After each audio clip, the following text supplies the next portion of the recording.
Moi, je faisais pas partie du jury. C'est un jury de lecteurs passionnés, m'a-t-on dit, qui a remis ce prix. Alors, vous étiez plusieurs apparemment dans une compétition assez serrée.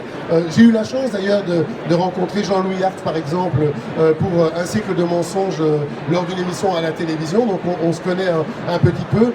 Frédéric Ernotte aussi pour Ne sautez pas, paru à la Jouanie. Et puis, le vainqueur, parce qu'il faut un vainqueur. Et apparemment, vous êtes tout à fait détaché de ce trio de tête, même si je pense que vous allez boire ensemble ce soir et que ça se passera bien, du moins j'espère pour vous, hein, vous allez me le dire.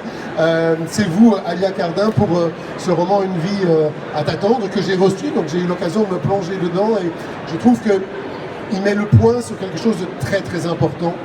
C'est marrant, moi ça m'a fait penser à un auteur, c'est pas un auteur de roman, c'est Taniguchi qui vient de nous quitter il y a peu de temps, qui est un des auteurs que je préfère, c'est un auteur de manga japonais, qui a signé un chef-d'œuvre qui s'appelle Quartier Lointain, et qui raconte à quel point la vision de l'enfant peut être différente sur un monde d'adulte, et quand on grandit, on a différentes visions, et parfois on se rend compte que des gens qu'on a vus avec un regard d'enfant, ils sont différents plus tard, et on retrouve ça dans votre livre, Alia. Je trouve que c'est vraiment quelque chose de passionnant en fait. Donc quand on regarde les enfants, on doit aussi regarder le regard de l'enfant et le regard qu'il porte sur nous.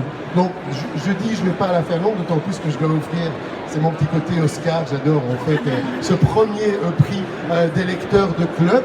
Alia, c'est avec un grand plaisir et un grand honneur que je vous le remets. Je voudrais aussi vous dire qu'un premier roman, et c'est vrai, ça peut changer une vie, et en tout cas ça change la façon de voir la vie. Et j'espère qu'il vous portera autant de chance et de bonheur que ça a été le cas pour moi. Merci, vraiment.